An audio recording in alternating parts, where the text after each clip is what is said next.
Hola, hola. A ver, probando uno, dos, uno, dos. Hola, hola. A ver. Hola, amiguitos, ¿qué tal?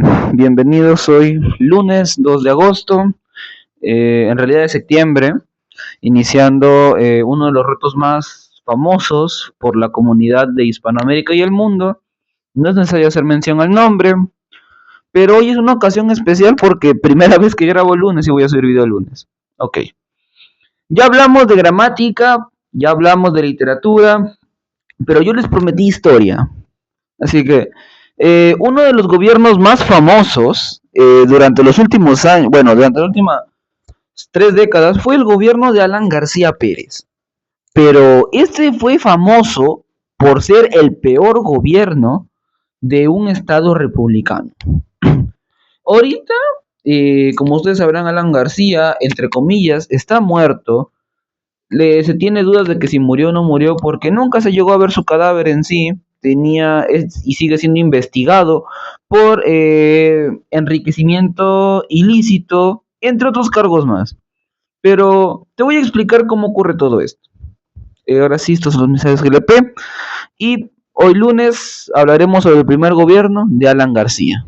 Mira, amiguito, ya falta poco porque, a ver, si ocurrió en el año 1985, súmale 15 años, ya es perdón, 20, sí, está bien, 15 años y llegamos a los 2000. Tú le sumas 24 y 24 más 15 es 39, o sea que dentro de unos 11 años más tal vez Alan García sea una pregunta bastante recurrente en algún examen de admisión. Así que conocer su gobierno, más que para postular a una universidad en algún futuro, es para que conozcas quién fue.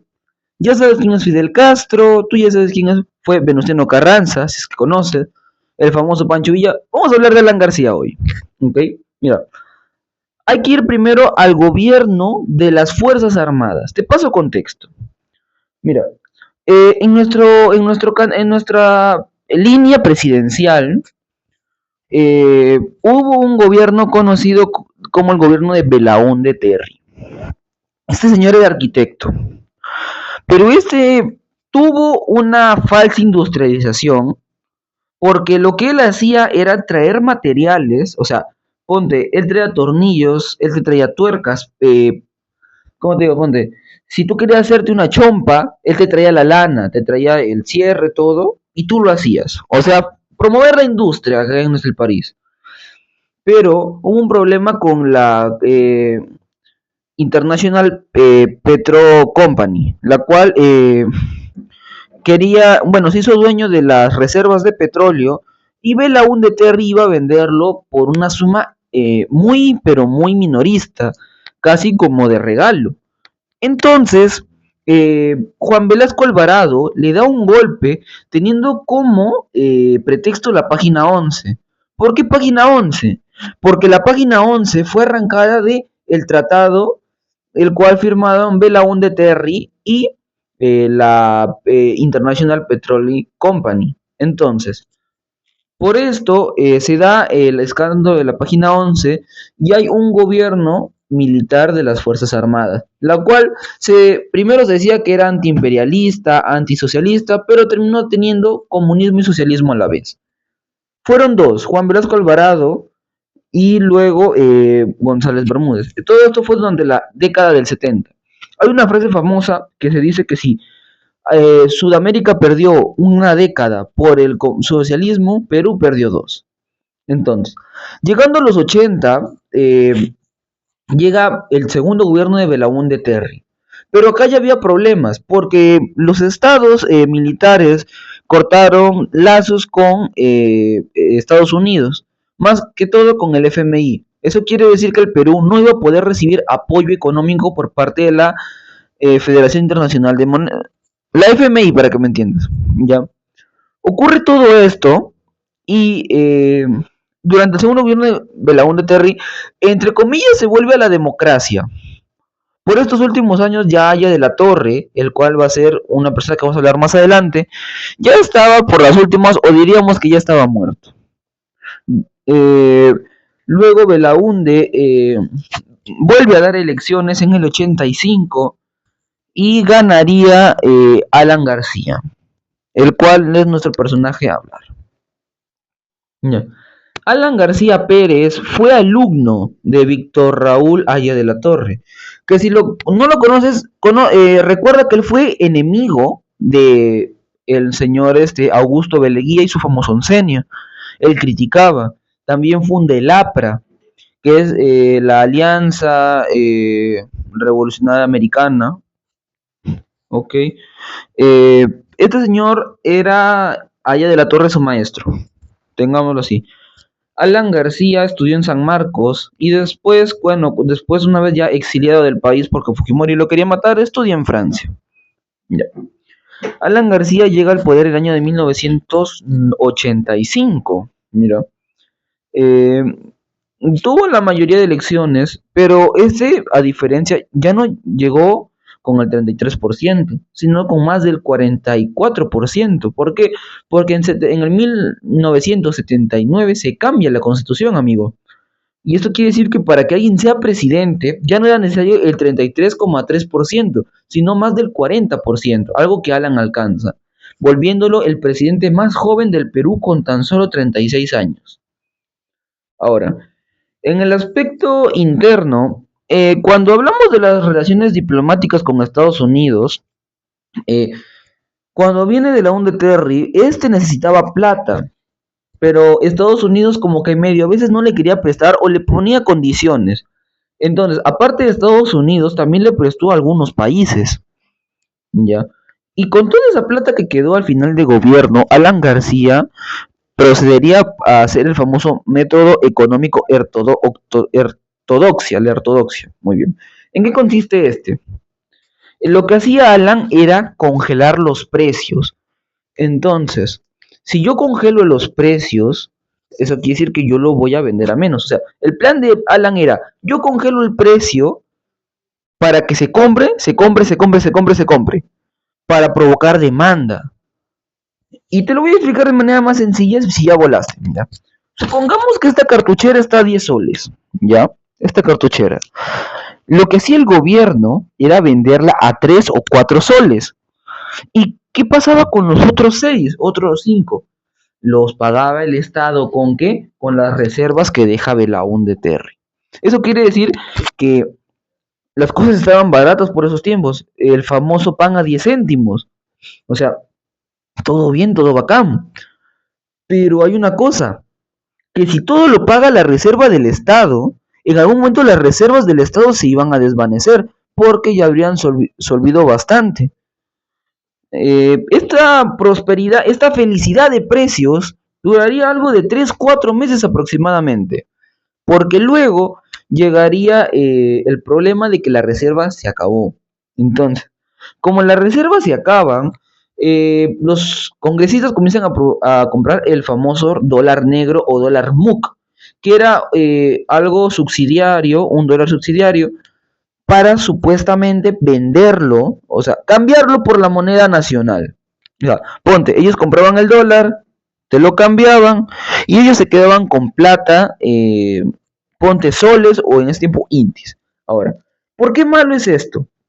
¿Por qué? Porque si yo me quedo con puros soles, solamente puedo hacer un trade a nivel nacional, no a nivel internacional.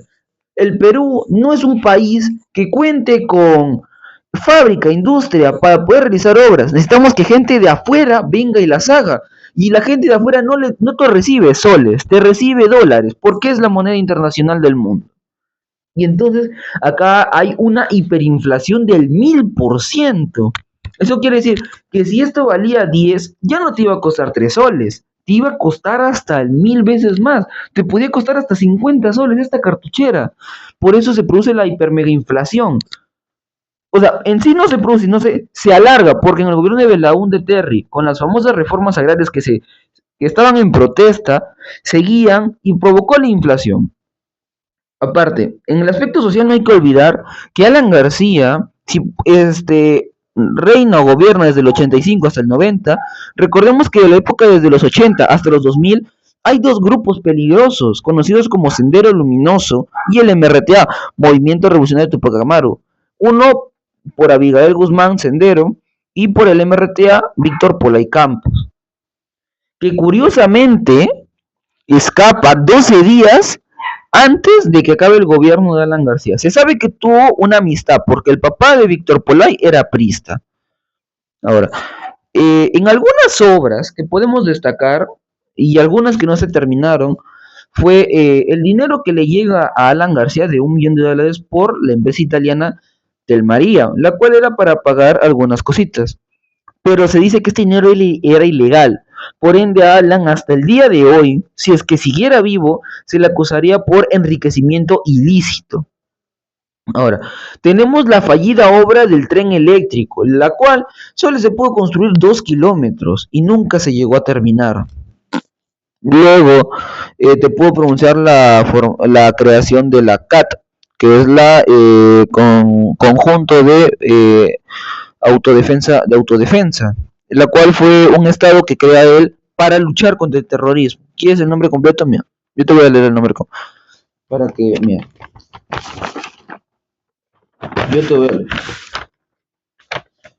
El Comité de Autodefensa Civil, o más conocido como CAT, remarca la norma. Son organizaciones de la población surgidas espontánea y libremente para desarrollar actividades de autodefensa de su comunidad contra la infiltración y ataques terroristas, la violencia generada por el tráfico ilícito de drogas y los delitos vinculados con la inseguridad ciudadana.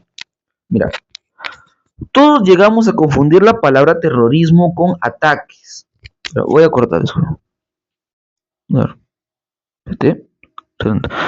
Terrorismo significa crear terror a partir de acciones malévolas, como pueden ser ataques, secuestros, masacres, entre otros. Y eso era lo que hacían los grupos, pero más que todo el MRTA, porque este era un grupo guerrillero por Víctor Polay Campos. Debido a esto y a la inseguridad ciudadana es que se crea la oposición o el movimiento de libertad, dado por el único premio Nobel del país, Mario Vargas Llosa, el cual postula a la presidencia teniendo de rival al chino o a Alberto Fujimori, pero este pierde las elecciones contra el chino.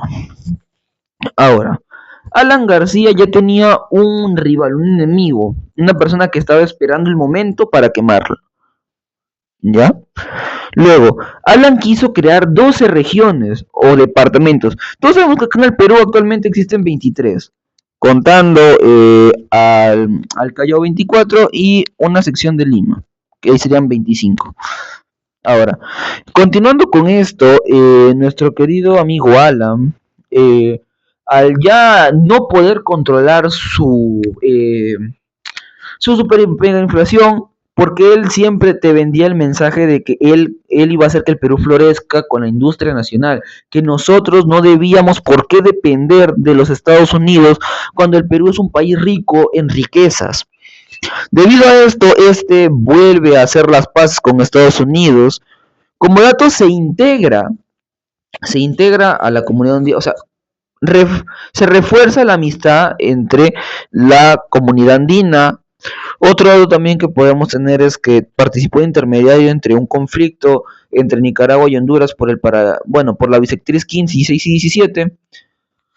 Y bueno, en 1990, ante tanta presión, ante tantos problemas, con Mario Vargas Llosa detrás de él, le cede el pase a Alberto Fujimori, el cual gobernaría durante, estamos hablando de 1990 hasta los 2001, 11 años, un oncenio más a la historia.